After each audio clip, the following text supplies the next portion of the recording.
আমন্ত্রিত ওলামে কেরাম ও আমার সম্মুখের শ্রদ্ধেয় জ্যেষ্ঠ বাবা জীবনেরা, আমার সমবয়স্ক সমজস্ব যুবক ভাইয়েরা, পর্দার আড়ালের মা বোনেরা, সকলকে জানাই আমার বুক ভরা ভালোবাসা সালাম। আসসালামু আলাইকুম ওয়া রাহমাতুল্লাহি ওয়া বারাকাতুহু। আলহামদুলিল্লাহ, সমস্ত প্রশংসা হামদ ও নাত সেই মহান রব্বুল আলামিনের জন্য, যে মহান রব্বুল আলামিন আমাদেরকে বাবজি কাউকে আসর থেকে নিয়ে, কাউকে মাগরিব থেকে নিয়ে, কাউকে এশা থেকে নিয়ে প্রায় রাত্রি আপনার একটা পার হতে চলল। এই যে গভীর রাত্রি পর্যন্ত যে মহান রব্বুল আলামিন তার দ্বীনি মজলিসে, রহমতের মজলিসে আমাদেরকে নিয়ে এসে তখন পর্যন্ত বসার সুযোগ দিয়েছেন আল্লাহ, আমরা বুঝতে পেরেছি। তাই মহান রব্বুল আলামিনের দরবারে শুকরিয়া স্বরূপ আদায় করে বলুন আলহামদুলিল্লাহ। ভাই একটু প্রাণ ভরে হচ্ছে আওয়াজে বলুন আলহামদুলিল্লাহ। তারপরে পরে আপনার আমার নবী, যিনি ধর্মের গুরু, বিশ্ববরণ্য নেতা, যিনি শফিউল মুজনাবির রহমাতুল আলামিন, যিনি হায়াতুন নবী, জিন্দা নবী জনাবি মোহাম্মদ রাসূলুল্লাহ সাল্লাল্লাহু তাআলা আলাইহি ওয়াসাল্লামের উপরে অগণিত দুরূদ ও সালাম বর্ষিত হোক, অর্পিত হোক। সকলে বলুন আল্লাহুম্মা আমিন।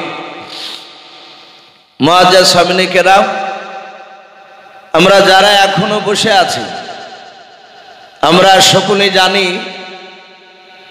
বিশ্ব নবীজি পবিত্র জবানে বলেছেন, যত গভীর রাত্রি হবে আমার মহান রব্বুল আলামিনের পবিত্র রহমতের দরজাগুলো খুলে যায়। বলুন আলহামদুলিল্লাহ। তো বাপ, এখনো পর্যন্ত যারা এখানে সামনে বসে আছে, আমি আপনাদের সম্মুখে দুটো হাদিসের টুকরা পাঠ করেছি। তার মধ্যে একটা হাদিসের সারমর্ম, বিশ্বনবী বলেছেন, এমন একটা সময় আসবে যে সময় আমার উম্মাতিরা তারা একটা সুন্নাতকে যদি জিন্দা করে, তাদের আমলনামা বিশ্বনবী বলেছেন 100টা শহীদের সব লিখে দেওয়া হয়। বলুন আলহামদুলিল্লাহ। ভাই, যারা আমরা ভিতরে আছি, একটু যদি গুছিয়ে সামনেখানে এসে বসতে, তাহলে যে রাত্রি একটা পার হতে চলল, এই গভীর রাত্রিবেলায় আমাদের একটা নবীর, বিশ্ব নবীর সুন্নাতের উপর বাবজি আমল করা হতো।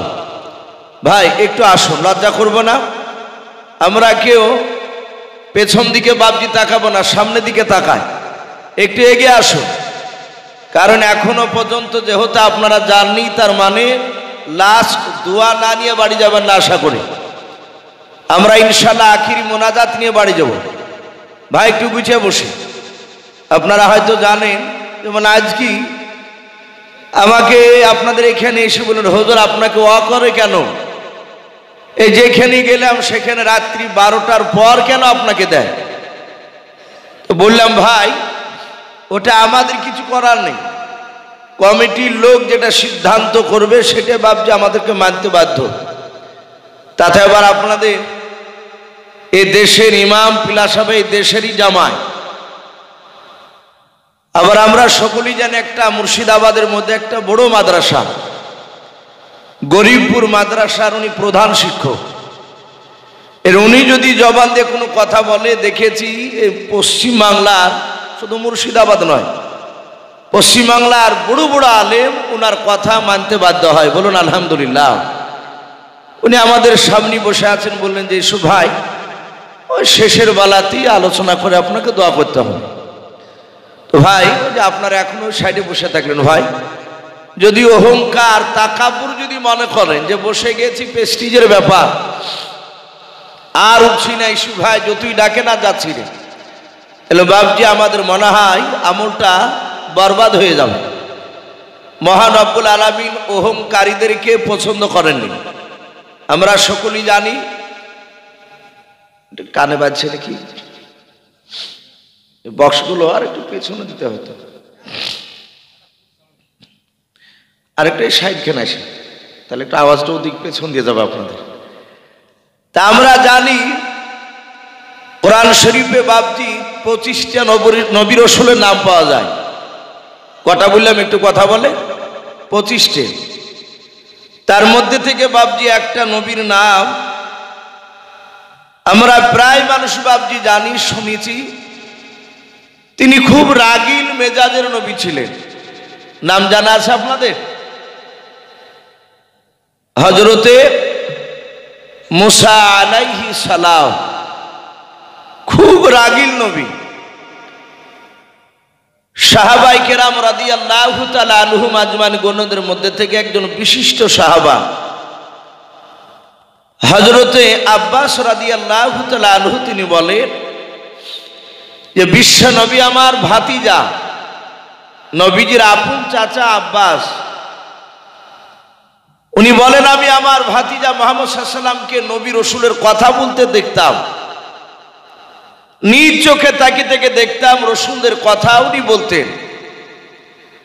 তো দেখতাম মুসা পয়গম্বর আলাইহিস সালামের কথা বললে রহমতের নবী মুচকি মুচকি হাসতেন। বলুন সুবহানাল্লাহ। আব্বাস রাদিয়াল্লাহু তাআলা আনহু বলছেন, ওগো আল্লাহর রাসূল, ভাতিজা অথচ ভাইপো বলে ডাকতেন না, ওগো আল্লাহর রাসূল। কারণ নবীর দিক দিয়ে বাবজি সাহাবারা যারা রাসূলকে চিনতে পেরেছিলেন তারা বিশ্ব নবীকে সারা পৃথিবীর সবচেয়ে বড় সম্মান দিয়েছেন। বলুন আলহামদুলিল্লাহ। আর যারা রাসূলকে বাবজি চিনতে পারেনি, নবীকে যারা মহব্বত করেনি, তারা সারা পৃথিবীর সবচেয়ে ছোট নজরে দেখেছে। আমরা জানি বেঈমান আবু জেহেল আমার বিশ্বনবীর বন্ধু আবু বকর সিদ্দিক রাদিয়াল্লাহু তাআলা আনহু মক্কার চৌরাস্তার মোড়ে অনেকগুলো বাবজি সাহাবায়ে কেরাম আছে। হযরতে আবু বকর নবীজির সামনে বাবজি দাঁড়িয়ে ডাক দিয়ে বলতে লাগলেন, ওগো আল্লাহর রাসূল, আমি পূর্ণিমার চাঁদের দিকে তাকে দেখেছি আর আপনার চেহারার দিকে চেয়ে দেখেছি। রাসূল, দেখেছি চাঁদে দাগ আছে তো আপনার চেহারাতে দাগ নাই। বলুন আলহামদুলিল্লাহ। আমার বিশ্ব নবীজির মহব্বতের কথা সাহাবা আবু বকর তিনি রাসূলের প্রশংসা করছিলেন। আর ওই সময় বেঈমান আবু জেহেল রাস্তা দিয়ে যেতে যেতে আবু বকরের কথাটা শুনল।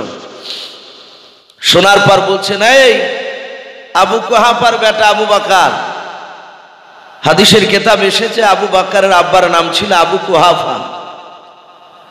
ডাক দিয়ে বলছেন, এই আবু কুহাফার বেটা, এই তোর মুহাম্মদ সাল্লাল্লাহু আলাইহি ওয়াসাল্লামকে ওই চাঁদের দাগের সাথে তুলনা করছিস যে ওর চেয়ে তোর নবীর চেহারা ভালো? বলে হ্যাঁ। আবু বকর সামনে ডাক দিয়ে আবু জেহেল বলল, গোটা পৃথিবীর সবচেয়ে আমাকে সবচেয়ে খারাপ যদি দেখতে মানুষ লাগে তো তোমার এই নবীকে দেখতে আমার লাগে। বলেন আস্তাগফিরুল্লাহ। বিশ্ব নবীর বন্ধু আবু বকর তিনি কাঁদতে লাগলেন। আমার বিশ্ব নবীজি বললেন, আবু বকর তুমি কেঁদো না, তুমি আমাকে দেখেছো মহব্বতের নজরে আর আবু জেহেল দেখেছে তার দুশমনের নজরে। ভাই আমি বলছিলাম যে আমার বিশ্ব নবী বলেন, আমি আবু বকর না আব্বাসকে বলছেন, ওগো আমার চাচা, আমি যত নবী রাসূলের কথা জিবরিলের মারফতে শুনেছি সবচেয়ে রাগীল নবী আমার মুসা ভাই। ওর কথা বললি আমার হাসি পায়। এই এত বড় জালিল কদর নবী। কিতাবে এসেছে মহান রব্বুল আলামিন নবীদেরকে পর্যন্ত বাবজি ছাড়ে নাই। একটু যদি দেখেছে পা স্লিপ করছে সাথে হাতে আল্লাহ সিগন্যাল দিয়েছে। আমরা সকলেই জানি নবীরা বাবজি কোনো কাজ ওরা ভুল করে না, কিন্তু কিতাবে লিখেছে মহান রব্বুল আলামিনের নবী মুসা কালিমুল্লাহ আলাইহিস সালাম। আর যেমন আপনারা জোরানপুরে পবিত্র জালসার মাহফিলে বাবজি বসে আছে, হযরতে মুসা নবী পয়গম্বর আলাইহিস সালামে ওনার এলাকায় মিশরের বুকে একটি ময়দান ছিল। কিতাবে এসেছে ময়দানটার নাম ময়দানে তি বলে বাবজি উল্লেখ এসেছে। ওই ময়দানে এক নয় দুই নয় প্রায় 12,000-এর উপরও বাবজি শ্রোতা ছিল। আর সেই শ্রোতার প্রধান বক্তা ছিলেন হযরতে মুসা নবী পয়গম্বর আলাইহিস সালাম। মুসা নবী পয়গম্বর আলাইহিস সালাম বক্তব্য দিতে দিতে বললেন, ওগো আমার বন্ধুরা, এ আমার সাথী ভাইরা, আমি তোমাদের রাসূল, আমি তোমাদের নবী। আজ তোমাদের যা প্রশ্ন হয় আমাকে প্রশ্ন করো, আমি প্রশ্নের উত্তরটা দিব। কথা বলবো না ভাই, আমরা চার কাপটা নিব, চা খাবার, আস্তে আস্তে কথাগুলো আমরা একটু শুনবো। হযরতে মুসা নবী পয়গম্বর আলাইহিস সালাম ডাক দিয়ে বললেন, ওগো আমার বন্ধুরা, আজকে তোমরা যেই বিষয় প্রশ্ন করবে আমি সেই বিষয় প্রশ্নের আমি উত্তর দিয়ে দিব। সব সাহাবায়ে কেরাম, মুসা নবীর সাথী ভাইয়েরা, তার উম্মতরা দাঁড়িয়ে কেতাবে লিখেছে, সবাই বসেছে, তার মধ্যে থেকে একটা লোক মুসা নবীর বন্ধু, তার উম্মা, কেতাবে তার নাম এসেছে, বাবজিকে বলেছেন উসামা।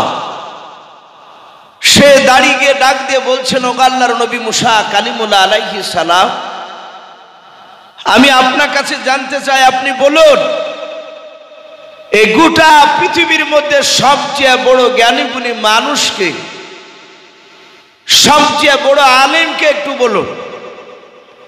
যাহাতে বাবজি এই কথাটা বলেছে, মুসা নবী পয়গম্বর আলাইহিস সালাম কিছুক্ষণ চুপ করে থাকলেন। চুপ করে থাকার পরে মুসা নবী বললেন, গোটা পৃথিবীর মধ্যে সবচেয়ে বড় আলেম, জ্ঞানীগুণী মানুষ আমি তোমাদের নবী মুসা কালিমুল্লাহ, বলুন আলহামদুলিল্লাহ। মুসা নবী বললেন, আমি সবচেয়ে বড় আলেম জ্ঞানী, আমি নবী রাসূল, আমি তোমাদের মুসা। সবাই চুপ করে বাবজি কথাগুলো শুনল। এখন আপনারা বলুন, মুসা আলাইহিস সালাম যে কথাটা বললেন, এই কথাটা সঠিক ছিল না ভুল ছিল? তা আমরা হয়তো অনেকে চিন্তা করছি যে ভুল হবে না ঠিক হবে, কিন্তু এতটুকু কথা আমরা জানি যে বিশ্ব নবী বলেছেন, যখন যেই নবী আসবে, যখন যেই নবী এসেছেন, সেই নবী ওই পৃথিবীর মধ্যে উনি সবচেয়ে বড় বাবজি, তিনি জ্ঞানীগুণী মানুষ ছিলেন, জ্ঞানী হিসাবে তিনি এক নম্বর ছিলেন। তাহলে দুনিয়ার সার্কুলার অনুযায়ী মুসা নবী যে কথাটা বলেছেন এটা ভুল হয় নাই। মুসা নবী যুক্তি তার ঠিক ছিল যে আমি গোটা পৃথিবীর মধ্যে বড় নবী আমি, আর আমার চেয়ে বড় জ্ঞানীগুণী মানুষ আর কেউ নাই। কিন্তু মহান রব্বুল আলামিন মুসা আলাইহিস সালামের কথাটাকে অপছন্দনীয় করলেন, পছন্দ করলেন না। আল্লাহ রাব্বুল আলামিন ইলহামের দ্বারায় হযরতে মুসা আলাইহিস সালামকে ওহীর মাধ্যমে বলেন, এই মুসা, এই গোটা পৃথিবীর মধ্যে শুধু তুমি একাই বড় নও, তুমি যে দাবি করেছো গোটা পৃথিবীর মধ্যে সবচেয়ে জ্ঞানীগুণী আমি, এটা হতে পারে না। মুসা, এই পৃথিবীতে তোমার চেয়ে জ্ঞানীগুণী মানুষ আমি পাঠিয়েছি, বলুন সুবহানাল্লাহ। এটা আল্লাহ রাব্বুল আলামিন মুসা নবীকে বলছে। আমাদের মতন বাবজি মুসা নবী রাগীন হলো, আমাদের মতো গোড়া ছিল না। উনি এক জিদাল আপনার সঙ্গে সঙ্গে বাবজি উনি কথাটাকে উল্টে নিয়ে বললেন, ওগো আল্লাহ, তাহলে আমার ভুল হয়েছে, আপনি বলুন, যে লোকটা জ্ঞানীগুণী মানুষ আপনি পাঠিয়েছেন, বলেছেন দুনিয়াতে আমার চেয়েও, আপনি বলুন ওই লোকটা জিন্দা আছে না মরে গিয়েছে? সে জীবিত না মৃত, একটু খুলে বলুন।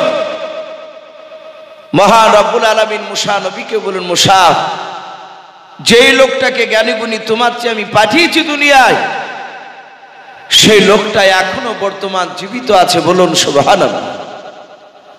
মুসা আলাইহিস সালাম বললেন, ওগো আল্লাহ, আপনি দয়া করে বলুন, ওগো আল্লাহ আপনি বলুন, যেই লোকটা জীবিত মানুষ আছে ওই লোকটার কাছে আমি কিভাবে আমি সাক্ষাৎ করব?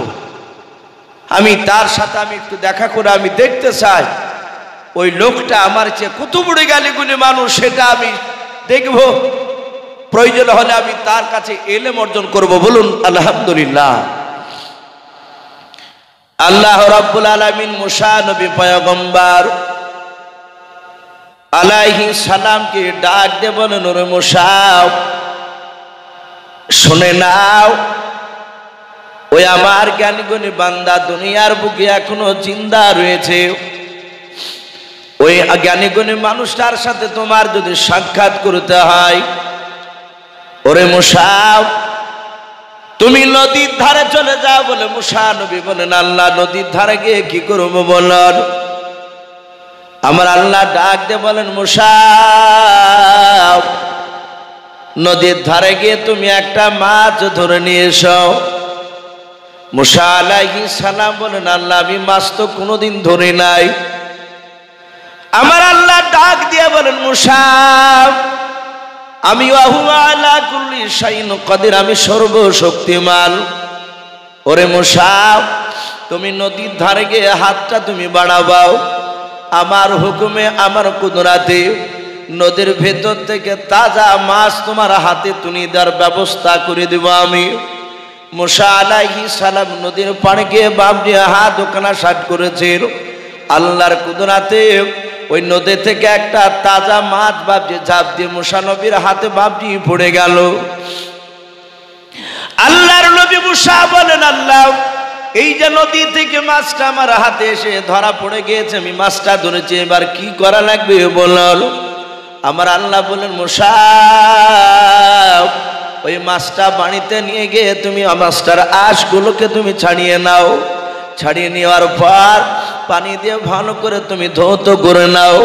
মাছটার নাড়ি ভরে বের করে ধৌত করার পর ওরে মুসা তোমার আগুনে বাড়িতে তুমি মাছটাকে ভাজা করে নাও। মুসা নবী পয়গম্বর আলাইহিস সালাম তাই করলেন। বাবা মাছটা ভাজা করার পর মুসা নবী ডাক দিয়ে আবার আল্লাহকে বলেন, আল্লাহ মাছটা ভাজা হয়ে গিয়েছে, এখন কি করা লাগবে বলল। আমার আল্লাহ ডাক দিয়ে বলেন, মুসা মাছটা ভাজা করার পরে একটা ব্যাগের ভিতর ভাজা মাছটা তুমি ভরে নাও। ওরে আমার মুসা তোমার সবচেয়ে জানের বন্ধু, সবচেয়ে তোমার প্রিয় বন্ধু যে ব্যক্তি, সেই ব্যক্তিকে তুমি ডেকে নিয়ে এসো। মুসা নবী পয়গম্বর আলাইহিস সালাম বলেন, আল্লাহ এই দুনিয়ার বুকে সবচেয়ে মিশরের মধ্যে আমার সবচেয়ে জানের বন্ধু, তার নাম হচ্ছে ইউসা বিন নূন। আল্লাহ বলেন, মুসা আমি ওটাও জানি, এ গোটা এই মিশরের মধ্যে সবচেয়ে তোমার যে জানের বন্ধু তার নাম হচ্ছে ইউসা বিন নূন। হে মুসা ওই ইউসা বিন নূন কি ডাকো। বলে আল্লাহ ডেকে কি করবো? বলে ডেকে তোমার ভাজা মাছের ব্যাগটা ওর হাতে দাও। বলে এই মুসা এই মাছের ব্যাগ তোমার বন্ধু তোমার সাথে হাতে হেঁটে যাবে, তুমিও হাঁটবা। বলে আল্লাহ কেমনে দিয়ে হাঁটবে একটু বলুন। বলে তোমরা হাঁটবা নদীর ধার দিয়ে। বলুন আলহামদুলিল্লাহ, আল্লাহ সব বলে দিচ্ছে। বলে এই মুসা নদীর ধার দিয়ে হাঁটতে শুরু করবা, হেঁটে চলে যাবা। বলে আল্লাহ আপনি বলুন আমার গন্তব্যস্থল কত দূরে গিয়ে দাঁড়াবে সেই ঠিকানাটা একটু আপনি দেন। আর ওই যে জ্ঞানীগুণী মানুষটার সাথে আমার সাক্ষাৎ করার প্রয়োজন আমি আপনাকে বলেছি, হে মাওলা ওই লোকটার সাথে কোথায় কেরা দেখা হবে? আমার আল্লাহ বললেন, মুসা তোমার এই ভাজা করা মাছ, আমরা জানি যে ভাজলে সে মাছটা কোনদিন তাজা থাকতে পারে না। এই ভাজা কৃত মাছটা, যে মৃত মাছটা মরে গেছে, মরা মাছ নদীর ধার দিয়ে যেতে যেতে যেতে যেতে যেই জায়গায় এই ভাজা মাছ তোমার তাজা হবে, ওই জায়গাতে তোমার ওই শিক্ষকের সাক্ষাৎ পাবে। বলুন আলহামদুলিল্লাহ। মুসা নবী তার উম্মাদকে বন্ধু ইউসা বিন নূনকে বাপজি ঘটনাটা পুরা সব খুলে বললেন। মুসা নবীর বন্ধু ইউসা বিন নূন বললেন, ভাই চিন্তা করবেন না, আমি জানি আপনি যেটা জবান দিয়ে বের করেছেন, আজ পর্যন্ত আপনার কথা জবান দিয়ে বের করা কথাগুলো একটা মিস হয়নি, সবগুলো বাস্তবে পরিণত হয়েছে, সঠিক হয়েছে। হে নবী এই মাছ যেখানে তাজা হবে সেখানে আপনাকে আমি স্মরণ করে দেব, ওখানে আপনার শিক্ষকের সাক্ষাৎ পাবেন। বলে হ্যাঁ ইউসা বিন নূন তুমি আমাকে একটু স্মরণ করে দিন। মুসা আলাইহিস সালাম চলতে শুরু করলেন নদীর ধার দিয়ে। উনি আগে আগে যায়। মুসা নবীর বন্ধু ইউশা বিন নুন ভাজা মাছের ব্যাগ টেনে পেছন পেছন যায়। অনেক দূর বাবজি চলে গেলেন। চলে যাচ্ছেন, যেতে যেতে যেতে যেতে মুসা নবীর শাগিরা ইউশা বিন নুন উনি মনে মনে চিন্তা করছেন, আমাকে তো ভোগ লেগেছে। ডাকে দিয়ে বললেন, ওগো নবী মুসা আলাইহিস সালাম, আমাকে ভোগ লেগেছে, একটু খাবারের ব্যবস্থা করা যাবে না? মুসা নবী দাঁড়িয়ে বললেন, ভাই তোমার আমার কাছে একটা ভাজা মাছ রয়েছে, আর এই মাছটা তোমার আমার জন্য খাওয়া যাবে না? আল্লাহ বলেছেন এই মাছ এখানে তাজা হবে, সেখানে আমার শিক্ষকের নাকি সাক্ষাৎ পাওয়া যাবে। সেই লোক নাকি আমার চেয়ে জ্ঞানীগুণী মানুষ, আমি তার কাছে আমি দেখতে চাই সে আমার চেয়ে কত বড় দামি লোক, কোন দিক দিয়ে গেলি সেটা আমি একটু দেখার জন্য এসেছি। ভাই সবুর করে, এখানে তো খাবারের ব্যবস্থা নেই। উনি ধৈর্য ধরে বাপজি আবার হাঁটতে শুরু করলেন। হেঁটে যেতে যেতে যেতে যেতে যেতে যেতে মুসা নবী বললেন, ভাই শোনো, আমার শরীর ক্লান্ত হয়েছে, না আমরা এখানে নদীর ধারে একটু জিরিয়ে নিই, একটু আরাম করে নিই। তাফসীরে মারিফুল কোরআনে এসেছে, নদীর ধার, যে ধার দিয়ে যাচ্ছিলেন নদীতে, ওই নদীর ধারে ছোট ছোট পাথর পড়েছিল। মুসা আলাইহিস সালাম একটা পাথরের উপর মাথা দিয়ে তিনি শুয়ে পড়লেন। ইউশা বিন নুন উনিও একটা ছোট পাথর মাথায় দিলেন। উনি ব্যাগটাকে মাথার সামনে রেখে চিন্তা করলেন, নবী বলেছেন এই মাছ তাজা হবে, আর এই তাজা হবি এখন না হলেও পরও তাজা হবে। মুসা আলাইহিস সালাম তিনি ঘুমিয়ে আছে, নিদ্রায় চলে গিয়েছে।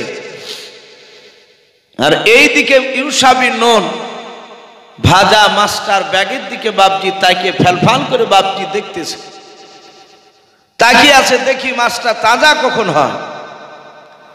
আল্লাহর কুদরাতে ইউশা বিন নুন দেখলেন, বাবা ওই মরা মাছটা ব্যাগের ভিতরে বাপজি তাজা হয়ে লড়তে শুরু করলো। বলুন সুবহানাল্লাহ। হযরত ইউশা বিন নুন বাপজি অবাক হয়ে গেলেন। উনি আর শুয়ে থাকলেন না, তিনি আপনার চুপচাপ তিনি বসে পড়লেন।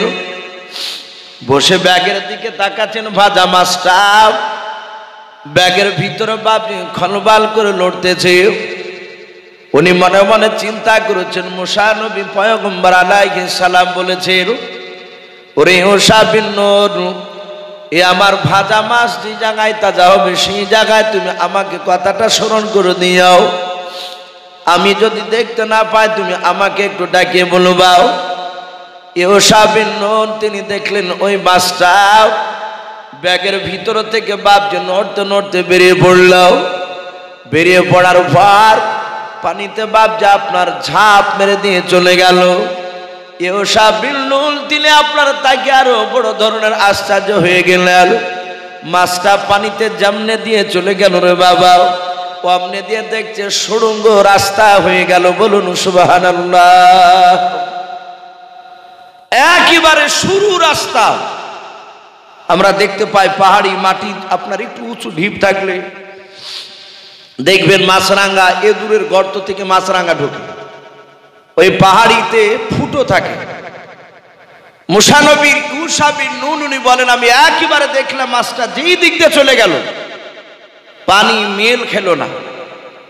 ডান দিকের পানি বাম দিকে গেল না, বাম দিকের পানি ডান দিকে গেল না, নিচের পানি ওপরে গেল না, ওপরে পানি নিচুতে গেল না। একদম সুড়ঙ্গ রাস্তা হয়ে মাছটা যত দূর গেল তত দূর সুড়ঙ্গ হয়ে গেল। উনি চিন্তা করছে, এ তো নবী বলেছিল আর এই মাছ তো তাজা হয়ে পানিতে চলে গেল। নবী তো এটা বলে নাই যে মাছ তাজা হয়ে পানিতে ঝাঁপ মারবে। কিন্তু কোরআন শরীফের শব্দ এসেছে মাজমুআল বাহরাইনি। আল্লাহ বলেছিলেন, হে মুসা তোমার মাছ তাজা হবে, আর ওখানে দুই নদী মিলিত নদী দেখতে পাবা। সেই জায়গাতে তোমার ওই উস্তাদের সাক্ষাৎ পাবে, যে লোকটাকে আমি জ্ঞানগুণী পৃথিবীতে তোমার চেয়ে পাঠিয়েছি। মুসা আলাইহিস সালাম তিনি ঘুমিয়ে আছেন। আর ইউসা বিন নূন উনি চিন্তা করলেন, না মুসা নবী পয়গম্বর, এখন যদি আমি তার ঘুমটা ভেঙে দিই, আমি যদি ডাকি, মুসা নবীর ঘুমটা যদি ভেঙে যায়, কিয়ামতের ময়দানে যদি আল্লাহ একটিবার যদি বলে, এই ইউসা বিন নূন, আমার পয়গম্বর মুসা কালিমুল্লাহর ঘুমের কেন ব্যাঘাত ঘটালছিল, আমি সেদিন উত্তর দিতে পারবো না। তাই মুসা নবীর সাগীরা চিন্তা করলেন, না মুসা নবীর স্বইচ্ছায় যখন ঘুম ভাঙবে, ঘুম থেকে আপনা আপনি জাগবে, তখন আমি এই ভাজা মাছের কথাটা মাঝে তাজা হয়ে গেলে এই কথাটা আমি তার কাছে স্মরণ করে দিব, বলবো। মুফাসসিরিনে কেরাম লিখেছেন, আপনার আমার নবী, প্রতিটা নবীর বাপজি তার একটা খাস বন্ধু ছিল। আমাদেরও থাকে প্রতিটা মানুষের, দেখে আলেম আলেমের মতো বন্ধু, হাজি হাজির মতো বন্ধু। একটা দেখবেন যে মদ খেয়ে বাড়া তাড়িওর, একেবারে নিম্ন শ্রেণী যদি গরিবে হয়, তারও দেখবেন তারও একটা বাপজি জানের বন্ধু থাকে কি থাকে না, কথা বলে, তারও থাকে। সেও তার সাথে দেখা যায় ঘাটে ধারে, নাহলে মাঠে, নাহলে রাস্তার ধারে বিড়ি টানতে টানতে বাপজি দুজনায় তাদের বন্ধুত্বর কথা আলোচনা হয়। আপনার আমার নবী হযরতে মুহাম্মদ রাসূলুল্লাহ সাল্লাল্লাহু তাআলা আলাইহি ওয়াসাল্লাম সারা পৃথিবীর শ্রেষ্ঠ রাসূল। আমরা জানি সেই নবীর প্রিয় বন্ধুর নাম ছিল হযরতে আবু বকর সিদ্দিক রাদিয়াল্লাহু তাআলা আনহু বলে নাম। আমরা এটাও জানি যে আবু বকর যখন বিশ্ব নবীর বাপজির সাথে মক্কা থেকে হিজরত করে মদিনা রাস্তায় পাড়ি দিয়েছিলেন, আমার বিশ্ব নবী মক্কা থেকে মদিনায় যেতে বাপজি 13 দিন সময় লেগেছিল। বলুন আলহামদুলিল্লাহ। কতদিন বললাম বাপ? 13 দিন। নবী 13 দিন ধরে বাপজি মক্কা থেকে মদিনায় মানুষের চোখের আড়াল হয়ে হয়ে উনি চলে গিয়েছিলেন। আমার নবী মক্কা থেকে মদিনায় যেতে যেতে বাপজি প্রথমেই মক্কার এলাকাতে রসুলের ঘর থেকে বেরিয়ে গিয়ে বেশ কিছুটা দূর যাওয়ার পর আবু বকরকে সাথে করে নিয়ে একটা গুহার ভিতর বাপজি রাসূলুল্লাহ আশ্রয় নিয়েছিলেন। গুহাটার নাম মনে আছে বাপ আপনাদের কারো? গারে সুর। কি বললাম? গারে সুর। আর আরেকটা গারে হীরা বলা হয়, যেখানে কোরআন নাজিল হয়েছিল ওটাকে গারে হীরা বলে। আর নবী হিজরতের রাত্রিতে যেদিন মক্কা থেকে মদিনায় পালাছিলেন, আমার বিশ্ব নবী বলেন, আবু বকর এখানেই লুকাও, না হলে কাফিররা এসে আমাদেরকে ধরে ফেলবে। আমরা এখানে লুকিয়ে থাকবো, তারপরে এখান থেকে আবার কিছুক্ষণ পর আবার যাবো। ওই গারে সুর জঙ্গলটায় আল্লাহ রসুল বাপজি শুয়ে পড়লেন, বসে পড়লে হযরতে আবু বকর সিদ্দিক রাদিয়াল্লাহু তাআলা আনহুকে রাসূল বলছেন, আবু বকর আমি দৌড়ে এসেছি, অনেকটা রাস্তা, শরীর ক্লান্ত, তোমার পা খানা একটু শাট করে আমি তোমার পায়ের পর মাথা দিয়ে একটু আমি ঘুমাবো। আবু বকর দেখলেন এটা বিরাট সুযোগ, আমার বিশ্বনবী আমার পায়ে মাথা দিয়ে ঘুমাবে, আমার ইজ্জত বাড়ে যাবে। বলুন আলহামদুলিল্লাহ। আমার বিশ্বনবীর বন্ধু আবু বকর এইভাবে ডান পাটাকে বাপজি শাট করে দিলেন। রাসূলুল্লাহ আবু বকরের ডান পায়ের এই উরু, এটাকে আমরা জান বলি, এই জাঙের ওপরে বাপজি বিশ্বনবী আমার মাথা দিয়ে শুয়ে পড়লে আবু বকর রাসূলের চেহারার দিকে তাকানোর পর গুহার চারিদিকে তাকাচ্ছে। তাকে দেখলেন আবু বকর ওই গুহাটায়, দেখবেন গুহাটায় দেখলে এক নাই দুই নাই প্রায় 14টা বাপজি ছিদ্র ফুটো আছে। আবু বকর চিন্তা করলেন, হয়তো গুহার ভিতরে আমি দেখেছি ভিতরটা নোংরা ছিল, আমি পরিষ্কার করে দিয়েছি, এর ভিতরে সাপ বিচ্ছু নেই, কিন্তু গুহার বাইরে যদি কোনো সাপ বিচ্ছু থাকে সেটা যদি এই ভিতরে চলে আসে, আমার রাসূলকে যদি কামড়িয়ে দেয়। আবু বকর সিদ্দিক রাদিয়াল্লাহু তাআলা আনহু কিতাবে লিখেছে, উনি মাথাতে একটা রুমাল ছিল, ওই রুমালটা ছিঁড়ে ছিঁড়ে ছিঁড়ে ছিঁড়ে বাপজি ওই ফুটোগুলোকে বাপজি বন্ধ করছিলেন, বাহিরকে আর পোকামাকড় যেন প্রবেশ করতে না পারে। ছিঁড়ে দিয়ে বন্ধ করতে করতে বাপজি একটা ফুটো আর বন্ধ করতে পারলো না। ওই ফুটোটা বাপজি চিন্তা করলেন এখানে তো কাপড় নেই। উনি ওনার বাম পাটা ওই ফুটোটাতে বাপজি আঙুল ভরে দিয়ে, বাম পায়ে বুড়ো আঙুল ভরে দিয়ে চুপচাপ চাপ দিয়েছে। রাসূলুল্লাহ ডান পায়ে মাথা দিয়ে আছে। কেতাবে বাপজি ঘটনাটা এসেছে। আমরা সকলেই জানি যে ওই গুহার ভিতরে বাপজি একটা সাপ ছিল কি ছিল না, কথা বলে শুনেছেন তো আপনারা? কিন্তু ওই গুহার ভিতরে ওই সময়তে সাপটা ছিল না। কেতাবে লিখেছে সাপটা একটু বাইরে চড়াই করতে গিয়েছিল। কোন কোন মুফাসসির কেরাম ওই সাপটার ব্যাপারে বলেছে, আমি যেই মুসা নবীর কথা আলোচনা করছিলাম আপনাদের সামনে এখনই যে শুরু করেছি, এই মুসা আলাইহিস সালাম তিনি মক্কা নগরে এক নয় দুই নয় প্রায় 10 থেকে 12টা তার শাগিরাত, তার ভক্ত, তার সাহাবা দেরকে নিয়ে বাপজি ওই মক্কা নগরে ওই গারে সুর এলাকা দিয়ে রাস্তা দিয়ে তিনি যাচ্ছিলেন। সে মুসা নবী জামানা আল্লাহর নবী মুসা আলাইহিস সালাম তিনি যাচ্ছেন আর ঘুরে ঘুরে ওই জঙ্গলের দিকে তাকাচ্ছে যে এই গুহাটা গারে সুর বলা হয়েছে। আল্লাহর নবী মুসা আলাইহিস সালামের বাবা কয়েকটা বন্ধুর মধ্যে থেকে একটা শাগিরাত বন্ধু ওই মক্কা নগরে গুহার পা দিয়ে যেতে যেতে উনি লক্ষ্য করে দেখলেন বারবার ওই জঙ্গলটার দিকে ঘুরে ঘুরে তাকাচ্ছেন। মুসা নবীকে ডাক দিয়ে বলেন, নবী গো, আমি অনেকক্ষণ ধরে মক্কা নগরে যখন আপনি যাচ্ছিলেন আমি ফলো করে দেখলাম আপনি সামনের দিকে পা ফেলছেন আর পেছন দিকে ঘুরে ঘুরে কেন আপনি জঙ্গলের দিকে তাকাচ্ছেন বলেন? মুসা নবী পয়গম্বর আলাইহিস সালাম ডাক দিয়ে বলেন, ভাই আমি জঙ্গলের দিকে ঘুরে ঘুরে কেন তাকাচ্ছি তুমি জানো না? বলে নাও। ওরে আমার ভাই শুনে নাও, এই জঙ্গলের ভিতরে একটা গুহা রয়েছে। এই গুহার ভিতরে সারা পৃথিবীর পয়গম্বর জনাবে মুহাম্মদ রাসূলুল্লাহ সাল্লাল্লাহু তাআলা আলাইহি ওয়াসাল্লাম যে নবীকে দুনিয়ার বুকে সৃষ্টি না করলে বাবা গোটা পৃথিবীর নিজামকে আল্লাহ বানাতেন না, আর সেই নবীকে সেই জামানায় নবীকে আল্লাহ পাঠাবেন। ওরে আমার বন্ধুরা, ওই নবীকে তার দেশের লোকেরা চিনতে পারবে না। ওরে বন্ধুরা শুনে নাও, ওই দেশের লোকের অত্যাচারে থাকতে না পেরে আল্লাহর হুকুমে আমার সেই আখিরি জামানার পয়গম্বর জনাবে মুহাম্মদ রাসূলুল্লাহ সাল্লাল্লাহু তাআলা আলাইহি ওয়াসাল্লাম মক্কা থেকে পালিয়ে যেতে যেতে এই জঙ্গলে গুহার ভিতরে যেটা গুহা আছে সেই গুহার ভিতরে মুসা নবী তার বন্ধুকে নিয়ে এখানে আশ্রয় নেবে। মুসা নবী শুধুই কথাটা বললেন, সেই আখিরি জামানা নবী তার বন্ধুকে নিয়ে এখানে আশ্রয়, এখানে থাকবে, এই জাহাজে থাকবে বলেছে। আর ওই ভিতরে ছিল সাপ।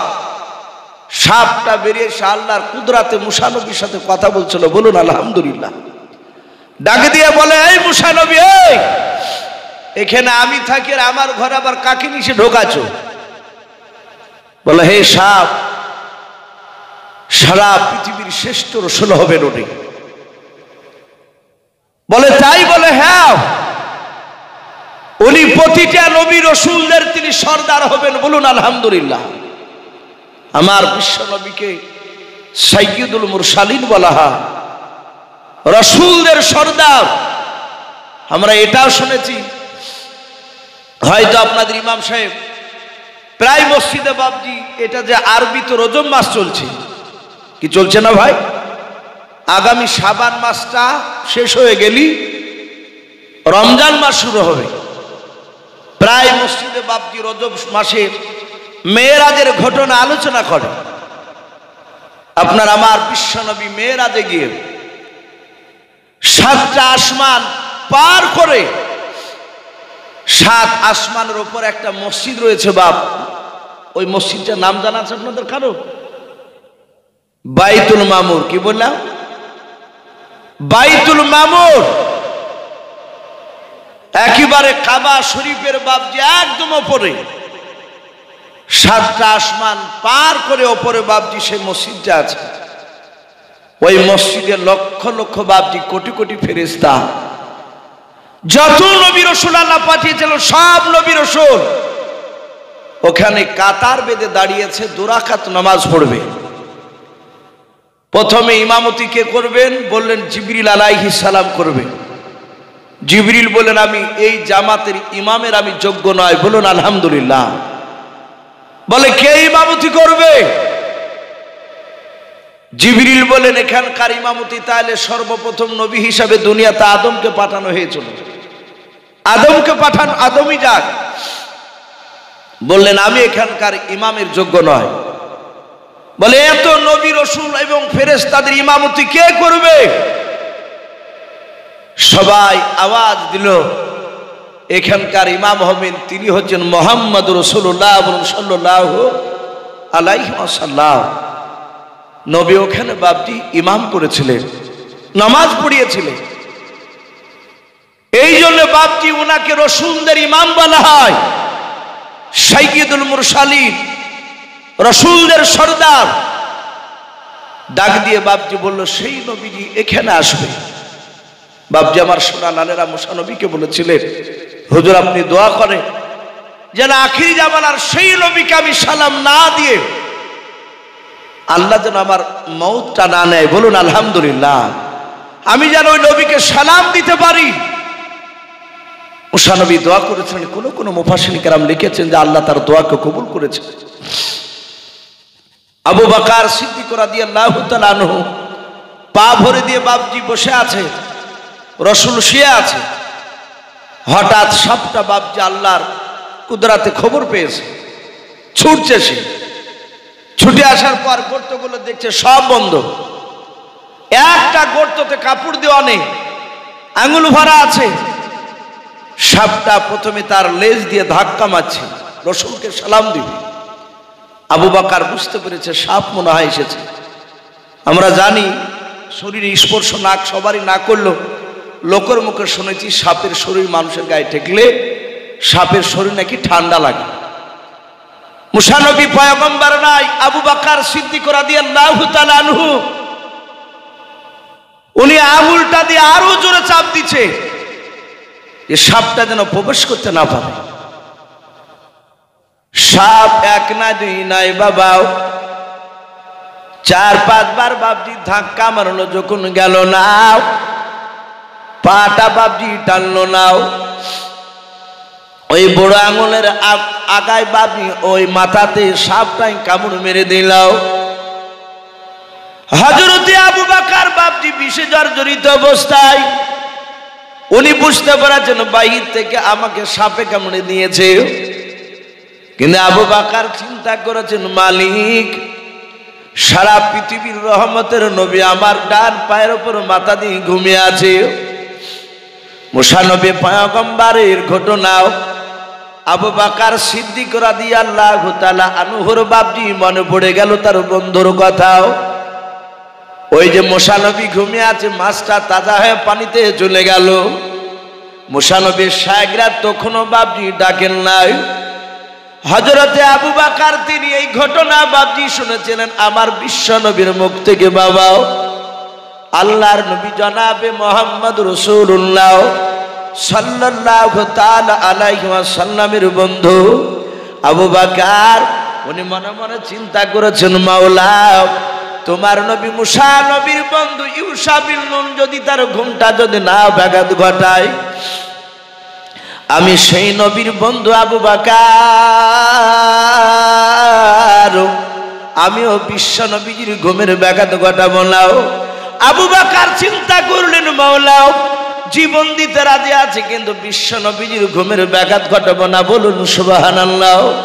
আবু বকর বিষে জর্জরিত, তার ধৈর্য ধরে থাকতে পারেন না। আবু বকর দাঁড়িয়ে আছেন না বসে আছেন, পাখানা বাম পাটা দিয়ে বাপজি চেপে ধরে আছে। আবু বকরের দুই চোখের কোনা দিয়ে বাপজি ঠোপে ঠোপে পানি গড়ে গিয়াও, গাল বয়ে বাপজি থুতনি দিয়ে দাঁড়িয়ে আগা দিয়ে বাবা আমার বিশ্ব নবীজির বাপজি পবিত্র গালে গিয়ে 1 ফোঁটা বাপজি পানি পড়ে গেল। আমার নবীজি চোখটা খুলে দেখলেন, বিশ্ব নবী বললেন আবু বকর আমার মনে হয় তোমার বিবি রুম্মানের জন্য মনটা খারাপ করবো যে। এই আবু বকর তোমার কি কলিজার টুকরা বিটি হযরত আয়েশা হযরত আসমার কথা তোমার কি মনে পড়ে বলো? আবু বকর কাঁদে আর বলে নবী রাসূল না নাও। বলে আবু বকর তুমি আমার দিকে চেয়ে চেয়ে কেন কান্না করেছো বলো? তোমার চোখের পানি কেন আমার চেহারাতে পড়লো বলো? আবু বকর কেন তুমি কান্না করেছো বলো? আবু বকর বলেন ইয়া রাসূলুল্লাহ ইয়া হাবিবাল্লাহ ফিদাকা বি ওয়া উম্মি, নবী আপনার পদতলে আমার পিতামাতা বিসর্জন হয়ে যাক। ও নবীজি শুনে নেন, আমি আমার বিবির জন্য কাঁদি নাই, আমার বিটি আয়েশা আসমার জন্য আমি কাঁদি নাই। আল্লাহর নবী বলেন আবু বকর কেন তুমি কাঁদো বলো? আবু বকর বলছেন হুজুর আমি আমার বিবির জন্য কাঁদি নাই, সাপ আমাকে কামড়ে দিয়েছে। আল্লাহর নবী তাকে বলেন আবু বকর গুহার ভিতরে তো সাপ দেখতে পাওয়া যায় না। আবু বকর বলে নবী গো আমার ওই বাম পায়ের বুড়ো আঙুলের কামড়ে দিয়েছে, সাপটা বাইরে আছে। নবী আমি পাটা টেনে নিলে সাপটা প্রবেশ করে আপনাকে হয়তো কামড়ে দিতে পারে। আল্লাহর নবী বলেন আবু বকর আর তুমি কান্না করো না, পাটা টেনে নাও। আবু বকর যাহাতে পাটা টানলেন, সাপ আল্লাহর নবীর সাথে বাপজি সালাম বিনিময় করে কথা বলতে লাগলেন। আমার বিশ্ব নবীর পবিত্র লালা মুবারকখানা থুতুখানা বের করে আবু বকরের কামড়ানো জায়গায় এক ফোঁটা নবীর পবিত্র বাপজি থুতুখানা লাগিয়ে দিলেন। আল্লাহর মেহেরবানি আল্লাহর কুদরাতে আবু বকর বলেন আমার বিশ্ব নবীর থুতুখানা ঠাকাতে যতটা বাপজি সময় লেগেছে ভালো হতে অতটা সময় লাগে নাই। বলুন আলহামদুলিল্লাহ। যাহাতে নবী থুতু দিলেন আমার সাথে হাতে ব্যথা আপনার পানি হয়ে গেল। ও বাপজি ভাইয়ের আমি বলছিলাম আবু বকর বাপজি জীবন দিতে রাজি ছিলেন। মুসা নবী বন্ধুর কথা দিকে লক্ষ্য করে বাবা মুসা নবীর ইউসা বিন নূর উনি মনে মনে চিন্তা করলেন না না মুসা নবী ঘুমিয়ে আছে, ঘুমটা ভাঙানো যাবে না। আপন মনে মুসা নবী যখন জাগ্রত হবে, আপন মনে যখন ঘুমটা ভাঙবে, তখন আমি আমার মুসা নবীকে মাছ তাজাহার সমস্ত ঘটনা আমি বলবো। আল্লাহর নবী মুসা পয়গম্বর আলাইহিস সালাম ঘুমিয়ে আছেন, ইউসা বিন নূন বাপজি বলবো বলবো করে তাকিয়েছিলেন, কিন্তু আল্লাহর কুদরত মুসা নবীর জাহাজ বাপজি ঘুমটা ভেঙে গেল। আর ওই সময় আমার আল্লাহ মুসা নবীর বন্ধু ইউসা বিন নূনের বাবা মাছ তাজা হওয়ার কথাটা ভুলিয়ে দিয়েছেন। বলুন আলহামদুলিল্লাহ। একেবারে সাথে হাতে ভুলে দিয়েছেন আল্লাহ। আল্লাহ সব কিছু করতে পারে। এই যে আপনারা আমরা বসে আছি, আল্লাহ এখনো যদি ব্রেন স্মরণ রাখার নাকটা যদি আল্লাহ এখনই ঢিল করে দেয় তো মানুষ খোদা না খাস্তানা না করে এখন হয়তো পাগলা হয়ে যাবে। মানুষ ভালো পা চায়ের দোকানে চা খেতে গিয়েছে, হেঁটে ভালো পায়, ওখানে পড়ে গিয়েছে, ওখান থেকে উঠে এসে আর পা পাততে পারছে না, প্যারালাইসিস হয়ে গেছে। এরকম অনেক হয় না? আল্লাহ ইচ্ছা করলে সেকেন্ড লাগবে না। মুসা নবীর ইউসা বিন নূন তার বন্ধুর মাছ স্মরণ করার কথাটা ভুলে দিয়েছে। কোরআন শরীফে এসেছে ঘটনাটা, উনি ভুলে গিয়েছে। মুসা আলাইহিস সালাম বলেন ভাই আমরা এখনো সেই গন্তব্যস্থানে পৌঁছাতে পারিনি যেখানে মাছটা আল্লাহ আমাকে বলেছেন যে তোমার বন্ধু আছে সেখানে, চলো আমাদের এখনো গন্তব্যস্থল পৌঁছাতে অনেক দেরি। উনি বলেন হুজুর চলে। বলি চট করে বাপজি ব্যাগটাকে নিয়ে হাঁটতে শুরু করেছে, সোজা অনেক দূর চলে গিয়েছে। চলে যাওয়ার পরে আমি প্রথমেই বলেছি মুসা নবী খুব রাগের ছিলেন। উনি পেছন ঘুরে বলছেন ভাই ইউসা বিন নূন ভোগ আমাকেও লেগেছে, আর ওর শাগিরাতকে তো ভোগ লাগিয়েছিল।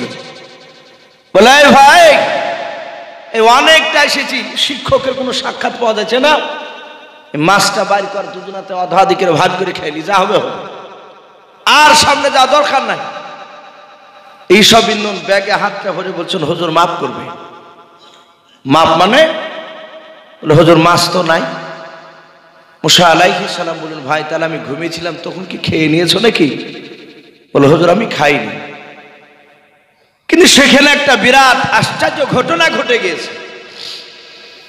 বলে কি ঘটনা? বলে নবী আপনাকে বলবো বলে আমি ভুলে গিয়েছিলাম, আপনি মাছটা খেতে না চাইলে আমার মনে হয় যে মনে হতো না। কি হয়েছিল বলো? হুজুর আপনি ঘুমিয়েছিলেন, আমি জেগেছিলাম। মাছটা দেখলাম তাজা হয়ে ব্যাগের ভিতর থেকে বেরিয়ে নদীতে পানিতে ঝাঁপ দিল। যেখানে ঝাঁপ দিল, ঝাঁপ দেওয়ার পরে সোজা চলে গেল। হুজুর যেদিক দিয়ে গেল দেখলাম সুড়ঙ্গ রাস্তা, পানি তো মিলল না। মুসা নবী বললেন, ভাই আমি বলেছিলাম না যে আমাকে স্মরণ করে দিল? হুজুর ভুলই তো গিয়েছিলেন, আমি ইচ্ছাকৃত বলিনি তা নয়, আমি ভুলে গিয়েছিলাম। মুসা নবী বললেন, আর সামনের দিকে যাওয়া যাবে না, পেছন দিকে চলো। ওই জায়গাতেই আমার শিক্ষক আছে, জ্ঞানী গুণী মানুষ আছে। তাফসীরে লিখেছে মুসা নবীর পায়ের নিশানা দেখে দেখে হাঁটতে লাগলেন, কারণ পাথর অনেকগুলো ছিল।